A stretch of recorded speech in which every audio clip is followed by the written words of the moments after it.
kampus yang katanya dilabeli sebagai kampus plat merah.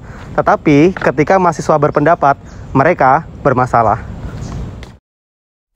Halo guys, jadi sekarang kita lagi di Universitas Indonesia. Nah, jadi beberapa hari yang lalu kita melihat ya di laman media sosial, Line Today, Instagram, banyak banget di beranda-beranda itu berita tentang BEM Universitas Indonesia. Nah, aku sekarang lagi di dalam kampusnya, ini di belakang Danau Kenanga. Jadi aku mau tanya sama mahasiswa di Universitas Indonesia tentang pro dan kontranya. Kemudian juga gimana sih respon dari mahasiswa UI terkait viralnya BEM Universitas Indonesia.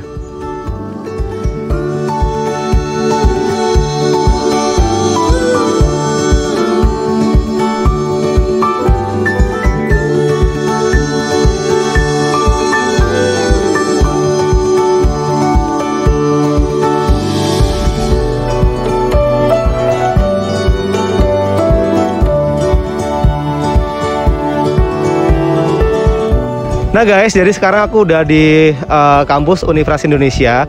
Jadi teman-teman kemarin sempat viral ya Mbak Sarah, berita tentang Presiden Mahasiswa UI atau BEM UI kritik Jokowi dengan menyebutkan bahwa Jokowi itu the king of lip service gitu, atau Raja Bual. Nah, aku mau tanya dong Mbak Sarah sebagai mahasiswa di UI kayak gitu, pandangan itu bener nggak sih kira-kira? Pandangan gimana nih Mas, BEM-nya? Kalau jadi mahasiswa di UI itu pandangan politik yang seharusnya tuh gimana sih kayak gitu? Menurut saya sih pandangan politik itu bebas ya, karena kita negara demokrasi kalau kasarnya orang bilang gitu kan. Jadi kalaupun perihal presiden dikritik oleh mahasiswa, ya sebenarnya kalau kita negara demokrasi kita boleh bebas kritik dong selama tidak menyinggung SARA. Benar. Ini kan ditanya cuma program kerja yang saya tahu ya. Program kerja gak apa-apa.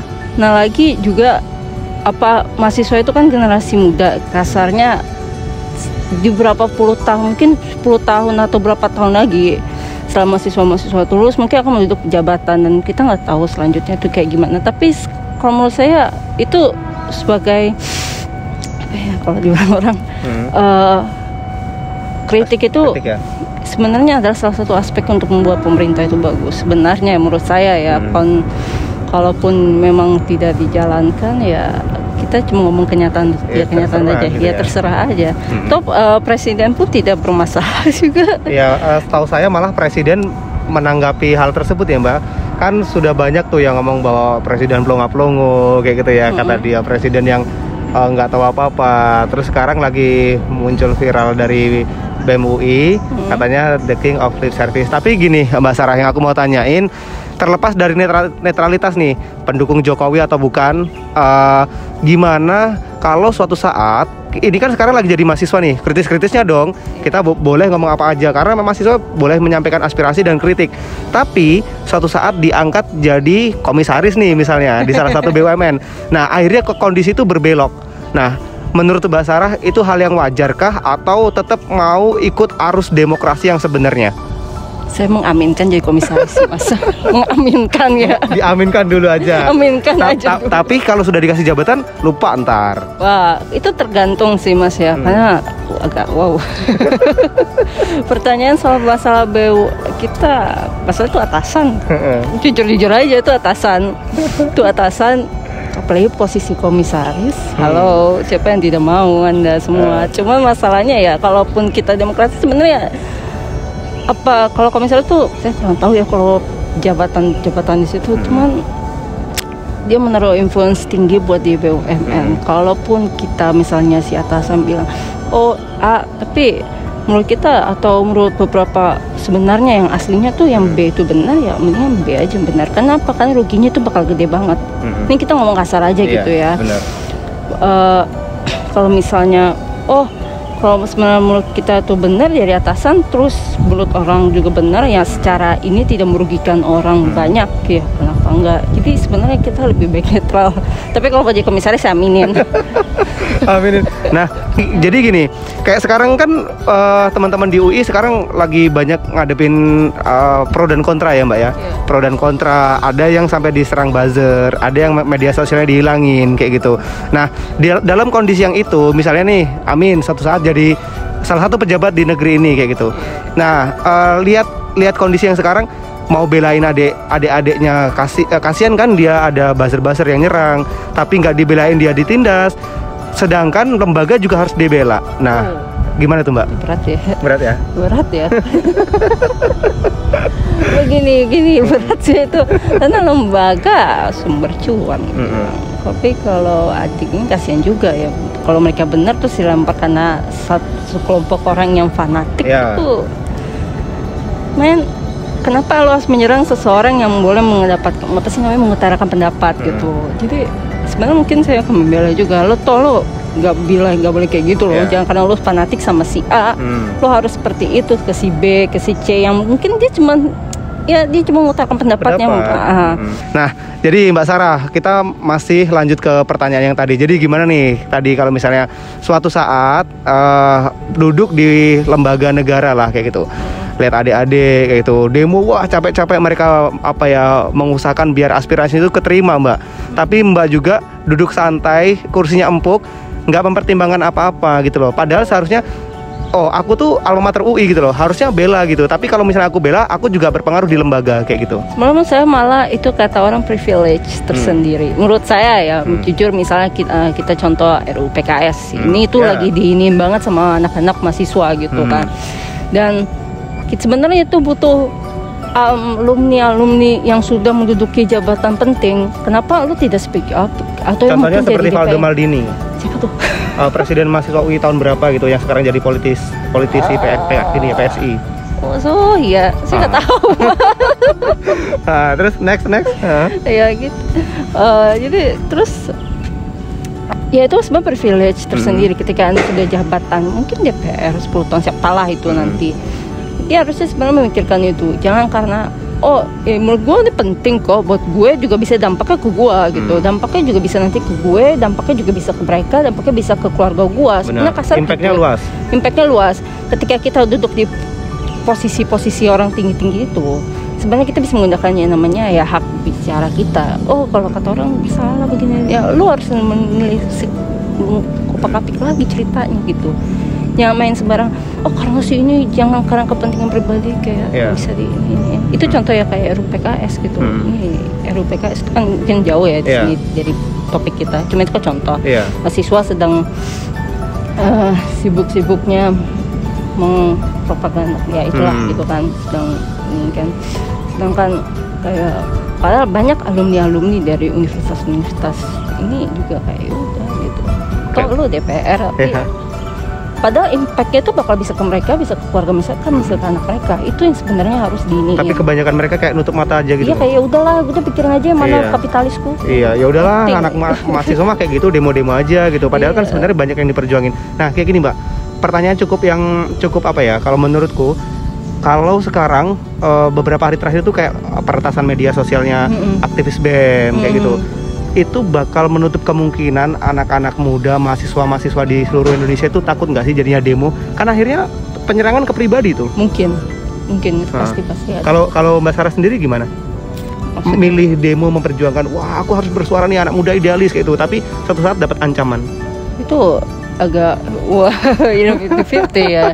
Terkadang yang diancamnya itu bukan diri kita aja, kadang keluarga kita. Dan ancaman juga nggak main-main gitu kan, benar-benar ancaman yang sudah parah gitu kan.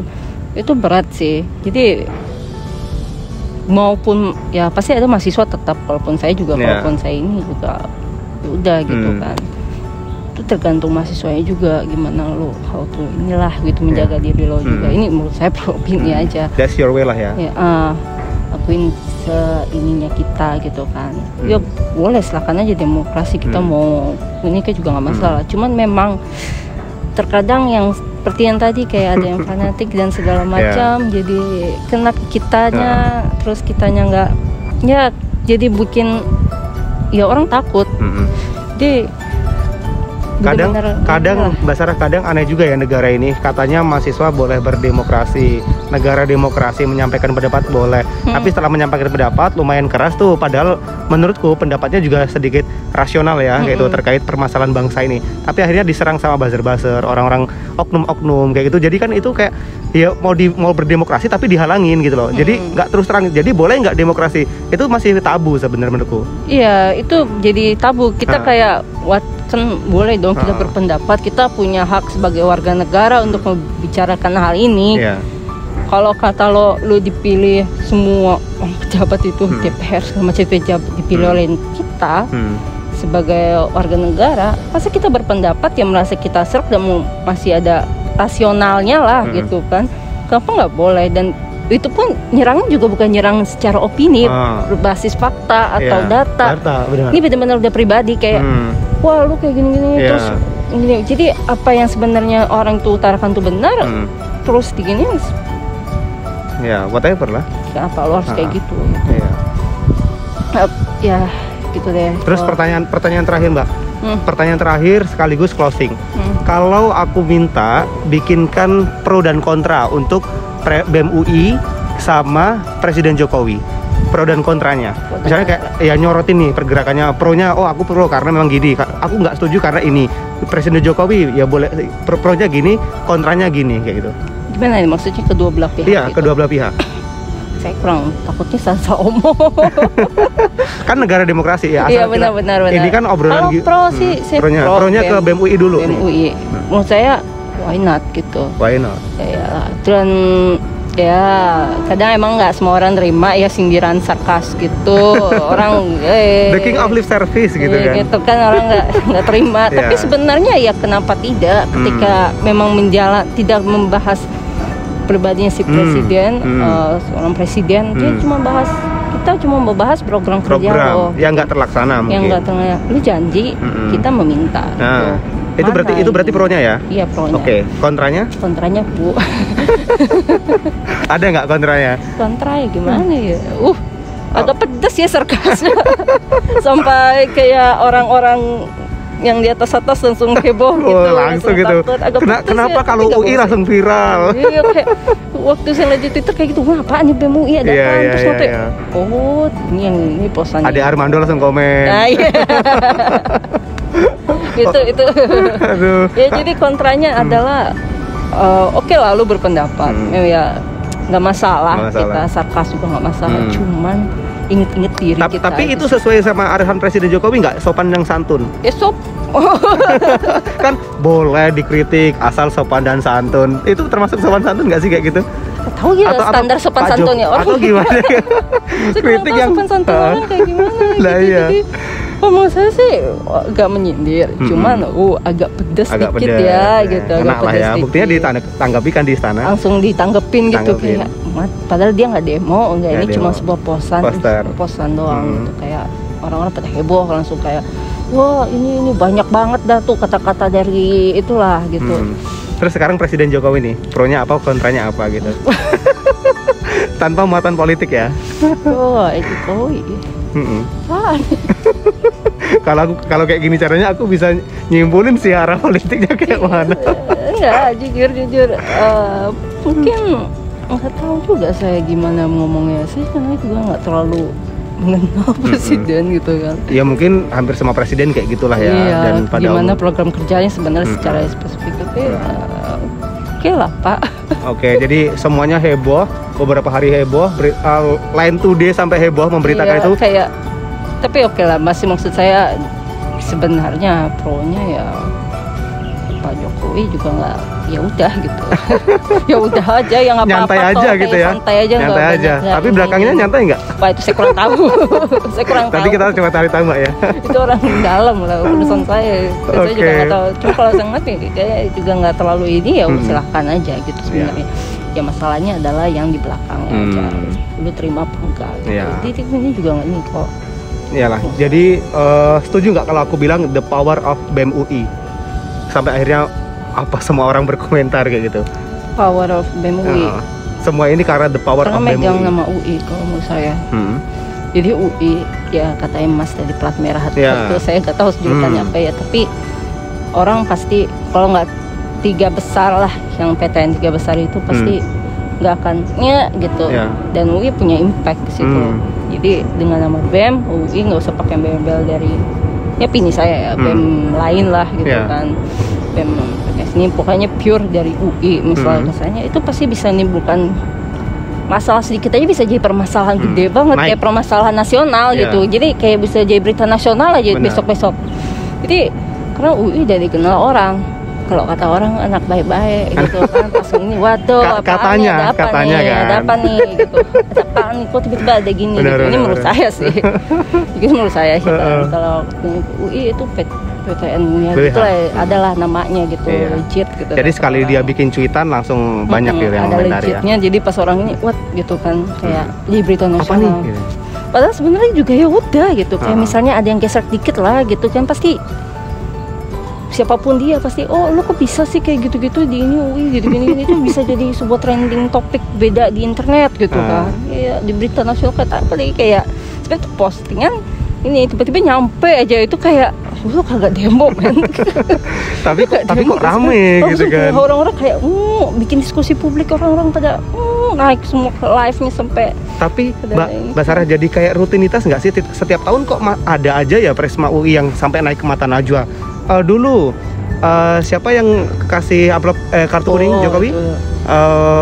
Aku lupa. Ya, itu terus sebelum ini yang Presma UI yang siapa namanya? Marganda siapa namanya?